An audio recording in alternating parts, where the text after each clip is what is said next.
আসসালামু আলাইকুম। আশা করি আপনারা সকলেই অনেক, অনেক ভালো আছেন। তো ইনশাআল্লাহ আল্লাহর রহমতে আমি অনেক ভালো আছি। তো আজকের আবারও নতুন একটা ব্লগ ভিডিওতে আপনাদের স্বাগত। যারা এখনো চ্যানেলটিকে আমার সাবস্ক্রাইব করে দেননি, দয়া করে সাবস্ক্রাইব করে দেবেন এবং পাশে থাকা বেল আইকনটি অন করে দিন পরবর্তীতে আমার এরকম নতুন, নতুন ব্লগ ভিডিওগুলো পাওয়ার জন্য। তো আপনারা আমার এই ভিডিওগুলো মিস করবেন না। তো আশা করতেছি যে আপনারা সম্পূর্ণ ভিডিওটি দেখবেন। তাহলে একটুখানি এলে ভালো লেগে থাকবো। আর যদি ভালো লেগে থাকে তাহলে অবশ্যই চ্যানেলটিকে সাবস্ক্রাইব করে দিবেন এবং পরবর্তীতে নতুন আপডেট ভিডিওর জন্য পানি খাবি? এদিকে এদিকে এদিকে পানি খাবো না? না না না না না এটাই খাই। ঘরে এই যে চরের থেকে আজকে নতুন ঘাস কাটে নিয়েছি। আমরা আজকে দুজনে গেছিলাম। চাইলানি পানি খাই নাকি? এটা চাউলের পানি। এটা মানে বেশি খাবো না? গুছু করো কা। তো আমরা চরের গাছগুলা দেখেন এই যে আনার পরে আমাদের কি একটা সুবিধা, আমাদের ছাগল গুলা আছে, তারপরে সমস্যা নাই। গরু পানাও নাই, পানা পানা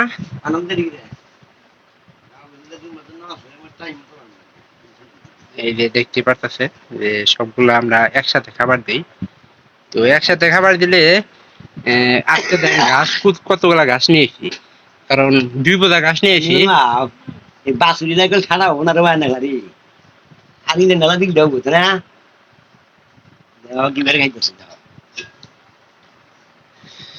চর থেকে আমরা ঘাস এনে মনে করেন যে গরু ছাগল এই যে বাছুর গুলা আছে, বাছুরটা আছে, কারণ এই বাছুরটার স্বাস্থ্যের ব্যাপারে একটু চিন্তা করা লাগবে। এখনকার বর্তমানে আমরা কিন্তু দুপুরের পরে দুধ পানাই।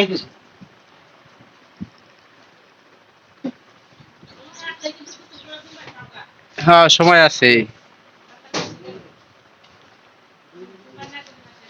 এই খাসাটার স্বাস্থ্যটা একটু বাড়ার একমাত্র কারণ হলো কি জানেন?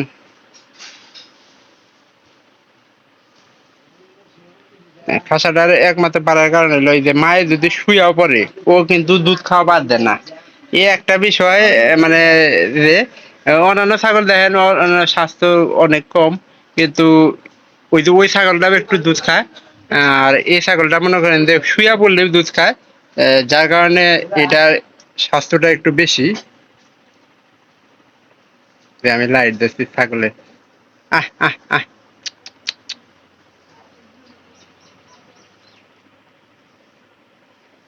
ও খাবো দেখেন কি কাম করে।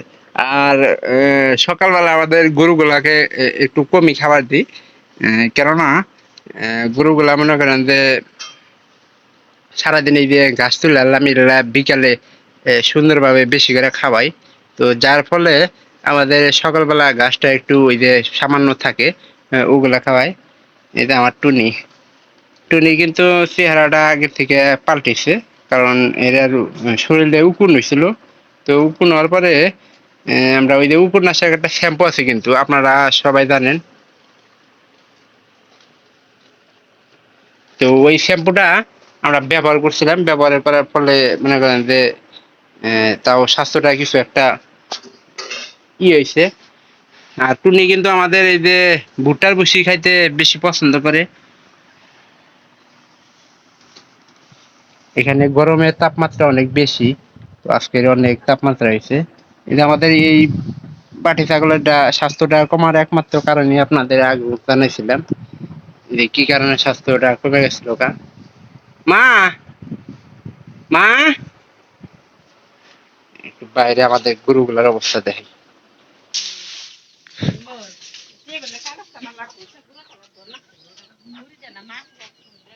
আচ্ছা আচ্ছা দুইটাছি গোসল করার সময় ধুয়ে দিলে। এই যে আমাদের গরুটা দেখেন, এটা কিন্তু স্বাস্থ্যটা আগের থেকেও একটুখানি এলে বাড়ছে।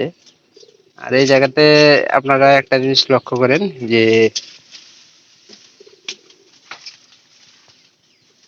এটা স্বাস্থ্য কিন্তু একবার কমে গেছে লোকা।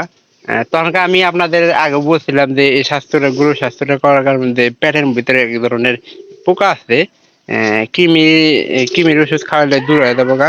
পরে কিন্তু এটা কৃমির ওষুধ না থাকার কারণে কিন্তু কৃমি ওষুধ খাওয়ানোর পরেও কিন্তু এই সমস্যাটা দেখা দিছিল।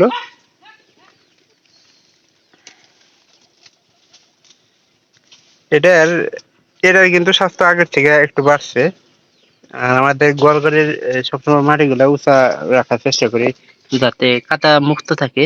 তো সেই ব্যাপারে আমরা একটু খেয়াল রাখি আর ওই পাশে আমাদের ছাগলগুলোকে রেখে দিই। এই তো ঘরের মধ্যে আমরা ঘাস টাস করে ঘরের ভিতরে রাখি দিই, কারণ বাইরে ঘাস রাখলে একটা জিনিস কি জানেন, যে বাইরে ঘাস রাখলে কিন্তু এটা কিন্তু আমার হাতে অনেক খিতাবি করে গুতা পাড়া শিখতেছি। তো আপনারা যারা আমার এই ব্লগ ভিডিওগুলো প্রতিনিয়ত দেখতেছেন, তো সেই সকল দর্শককে বলবো যে চ্যানেলটিকে অবশ্যই সাবস্ক্রাইব করে দেন এবং পাশে থাকা বেল আইকনটি অন করে দিবেন, যাতে করে পরবর্তীতে আমি আবারও আপনাদের এরকম নতুন নতুন ব্লগ ভিডিওগুলো দেখাতে পারি। তো এই গাছগুলো খাওয়ালে গরুগুলার স্বাস্থ্য বাড়ার সম্ভাবনা অনেকটা বেশি থাকে। তো সবাই ভালো থাকেন, দেখা হবে অন্য কোনো নতুন ব্লগ ভিডিওতে অন্য কোনো বিষয় নিয়ে। সবাইকে অসংখ্য অসংখ্য ধন্যবাদ।